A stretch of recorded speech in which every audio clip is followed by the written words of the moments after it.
The Ritz-Carlton's grand ballroom sparkled with Manhattan's elite as I sat at my assigned table in the far corner, deliberately placed away from the raised VIP section where my family held court at my father's 60th birthday celebration.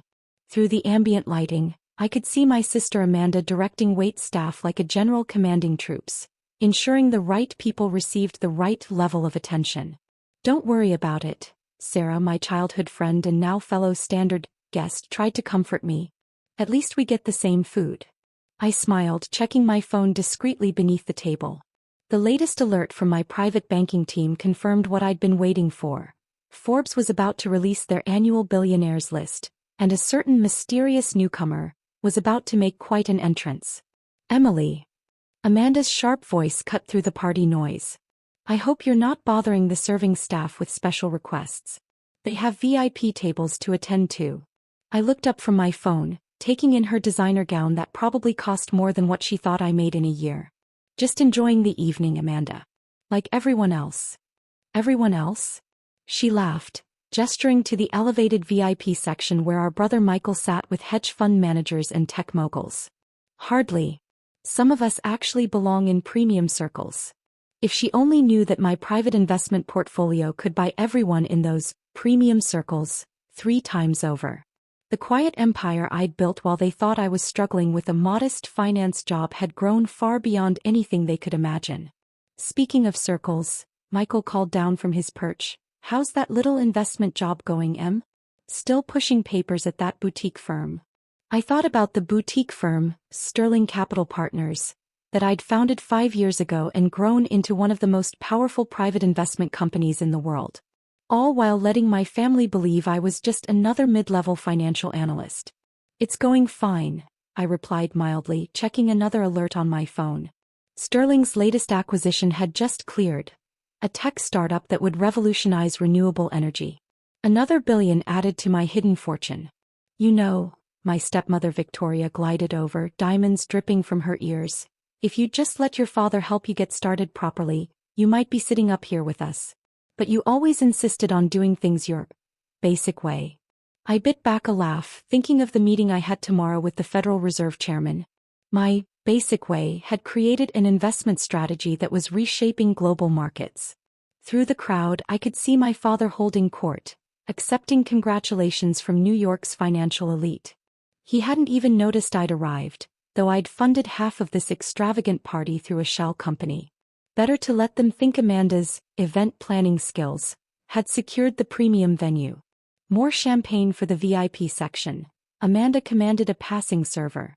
"And Emily, do try not to monopolize the service. Important people need attention." I nodded, watching as my latest market alert showed another surge in Sterling's private holdings.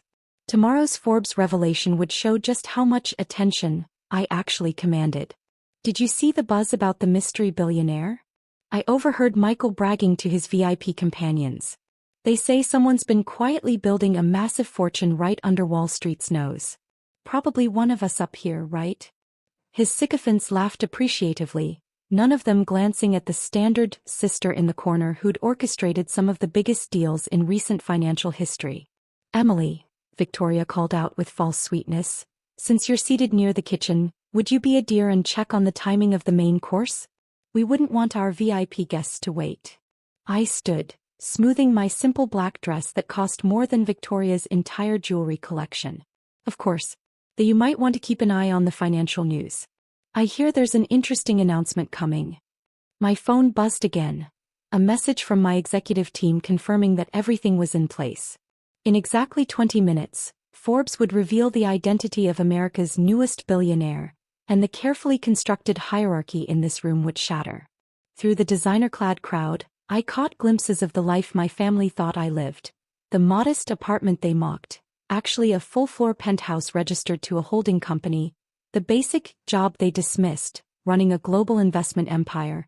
The limited success they pitted, a fortune that would make their VIP friends gasp. "Poor Emily," I heard Amanda stage whisper to her society friends. "She just never had the ambition to rise above average." I checked the time. 15 minutes until they learned just how far above average I'd risen. Because sometimes the best revenge isn't served from the VIP section. Sometimes it's served from a quiet corner table, accompanied by audited financial statements and irrefutable proof of just how wrong they've been. The Forbes article was locked and loaded. The financial world was about to learn that true wealth doesn't always sit in the VIP section. Sometimes it sits in standard seating, quietly building an empire while they're too busy looking down to notice who's really looking up. The first ripple of change came through a sudden burst of phone notifications. Around the VIP section, I watched as financial executives began checking their devices with increasing urgency. The Forbes article had just gone live. Breaking news. Mystery billionaire revealed Sterling Capital founder's fortune exceeds $16 billion. Michael's champagne glass froze halfway to his lips as the first gasps echoed through the ballroom. On the massive screens meant to display birthday tributes to my father, financial news tickers began scrolling with the revelation. Sterling Capital? Amanda frowned, her perfect features creasing. Isn't that the little firm where Emily works? I stood slowly, smoothing my dress. Actually, I founded it. And own it. Completely. The silence that fell over the ballroom was absolute. Even the servers stopped mid-stride, sensing the seismic shift in the room's power dynamics. That's impossible, Michael stammered, nearly falling down the steps from his elevated perch. Sterling Capital is one of the most powerful private investment firms in the world. They've acquired half the tech startups in Silicon Valley, along with significant holdings in renewable energy, biotechnology, and digital infrastructure, I confirmed as my executive assistant James appeared with a stack of elegantly bound portfolios. Would you like to see the complete list? Victoria's hand flew to her throat, diamonds glinting. But your apartment in that unfashionable neighborhood is actually the entire top floor of the Sterling Tower, I replied. The same building where you've been trying to get on the waiting list for 2 years. I own it, by the way, along with about 30 others in Manhattan. James began distributing the portfolios to the stunned crowd. The screens now displayed Sterling Capital's complete holdings, an empire I'd built while they thought I was pushing papers at a desk. The Tesla acquisition last month, a hedge fund manager whispered. The renewable energy startup that revolutionized solar technology. All Sterling Capital, I nodded. Along with the AI company that's about to transform healthcare, the quantum computing firm that's leaving Google behind, and about 50 other little investments that have reshaped their industries. Amanda's perfect posture crumbled slightly. But you never attend the right events. Never mix in proper circles. Actually, James interjected smoothly, Ms. Sterling hosts the World Economic Forum's Private Technology Summit. The guest list includes world leaders, tech pioneers, and global innovators. By invitation only, of course. The screens showed more data: Sterling Capital's remarkable growth, its revolutionary investment strategies, its transformation of entire market sectors. All orchestrated by the sister they'd relegated to standard seating. The capital required. My father finally spoke, his voice rough. The connections needed came from understanding modern markets, I replied. While Michael was chasing old money deals, I was investing in future technologies. While Amanda was planning VIP parties, I was building global networks. My phone buzzed continuously now, congratulatory messages from business leaders, interview requests from major media outlets, partnership proposals from global institutions. The same people who'd walked past my standard table minutes ago were now desperately trying to catch my eye. Your modest income, Victoria said weakly. The budget constraints you always mentioned were part of my cover, I confirmed. It's amazing how much you can learn about potential investments when people think you're just another struggling professional. They reveal their company's weaknesses, their market vulnerabilities, their innovation gaps. The screens displayed more of Sterling's achievements. Groundbreaking technologies we'd funded, market-changing companies we'd transformed, global problems we'd helped solve through strategic investment. The private jet you couldn't afford to share last month, Michael said slowly, when you took a commercial flight to that work conference, was my jet, I smiled. The conference was my Global Innovation Summit in Switzerland. Those budget accommodations? I own the hotel chain. James approached with another set of documents. The complete story of how I'd built Sterling Capital from scratch, turning market insights and technological innovation into one of the world's most powerful investment firms. Remember when you said I needed to learn about real investing? I asked Michael. I did. Every time you mocked my basic understanding of markets, I was completing another billion-dollar acquisition. Every time Amanda suggested I know my place, I was expanding Sterling's global reach. The next hour transformed not just my father's birthday celebration, but the entire power structure of Manhattan's elite social circle. The same people who had snubbed me earlier were now gravitating toward my standard table, which had suddenly become the real VIP section. Miss Sterling, Thomas Wellington approached, his earlier condescension replaced with eager respect. I had no idea you were behind the Wellington Tech acquisition. Simply brilliant. The same acquisition you dismissed when I suggested it last year? I reminded him gently.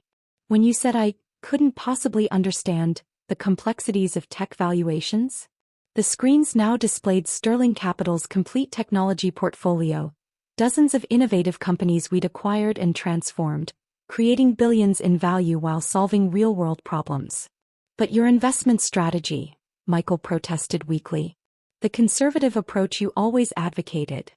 Was exactly what the market needed, I replied, pulling up more data. While you were chasing flashy deals and quick profits, I was building sustainable value. Every company Sterling acquires doesn't just make money, it makes a difference.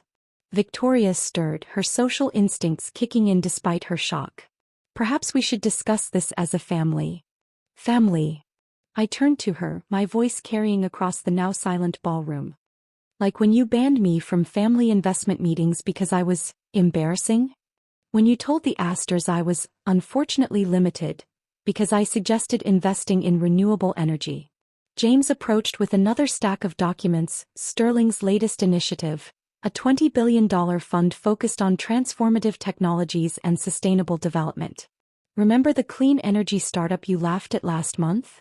I asked Michael. Sterling bought it. It's worth $4 billion now. The medical technology Amanda said would never work? We developed it. It's saving lives in 60 countries. My father finally found his voice. The market influence required. The global connections. All built while you thought I was just another struggling professional, I confirmed. Every condescending remark, every dismissed idea, every social snub gave me more motivation to succeed differently. To prove that true value isn't created in VIP sections, it's created through vision, innovation, and purpose. The screens showed Sterling's true impact. Revolutionary medical treatments we'd funded, environmental technologies we'd developed, social problems we'd helped solve through strategic investment. Your little charity donations, Amanda said weakly. When you could only give a few thousand to my fundraisers. We're a cover, I nodded. Sterling's foundation gives away more each day than your entire social circle raises in a year. We just do it quietly, focusing on impact instead of recognition. My phone buzzed again. The president was requesting a meeting about Sterling's new climate technology initiative. The transformation was spreading faster than even I had anticipated. The standard seating, Michael said slowly, looking at his elevated VIP section with new eyes. All this time we thought. You thought what you wanted to think, I replied. You saw what you expected to see. The standard sister who couldn't afford VIP access. Never wondering why I didn't seem to mind, or where I was really investing my time and intelligence. The ballroom had become absolutely silent, Manhattan's elite watching as years of social hierarchy crumbled. Through the windows, the city lights sparkled, the same city where Sterling Capital had quietly built an empire while hiding in plain sight. Tomorrow, I announced to the room, Sterling launches its most ambitious project yet. We're establishing a $30 billion innovation fund focused on solving global challenges. The kind of investments you all dismissed as unrealistic or too idealistic. James distributed the final set of documents. My complete vision for transforming global finance from a tool of wealth accumulation into a force for positive change. By the way, I added, gathering my things, that standard table you assigned me? It's actually the best spot in the room. Perfect sight lines, optimal acoustics, and close to the real power players, the staff who see everything and know everyone's secrets. Because sometimes the best revenge isn't sitting in the VIP section. It's building something so valuable that the very concept of VIP becomes meaningless. The car service you suggested I couldn't afford, I said to Amanda as I prepared to leave, is actually my company's fleet. The driver who's been listening to your social climbing schemes for years reports directly to me. The next day's headlines would call it the greatest social upheaval in Manhattan history. But it was more than that. It was proof that true power doesn't come from elevated seating or social status. It comes from seeing opportunities others miss and building value others can't imagine. James, I called out as we left, please ensure everyone gets a copy of Sterling's latest market report. Especially the section on how social pretense correlates with investment failure. Because the best success story isn't about rising to the VIP section. It's about redefining what really matters while they're too busy arranging seating charts to notice. And I had redefined everything, right from my perfect spot in standard seating. As I stepped into my waiting car, James handed me one final document, tomorrow's press release announcing Sterling's newest board member. Sarah, my childhood friend who'd sat with me in standard seating all these years. Because true loyalty, like real success, isn't found in VIP sections. It's found in those who stand by you when everyone else looks down. Ready to head to the office, Miss Sterling? My driver asked. Actually, I smiled, let's stop by my old neighborhood first. I think it's time to show the world where real empires are built, in the places they least expect.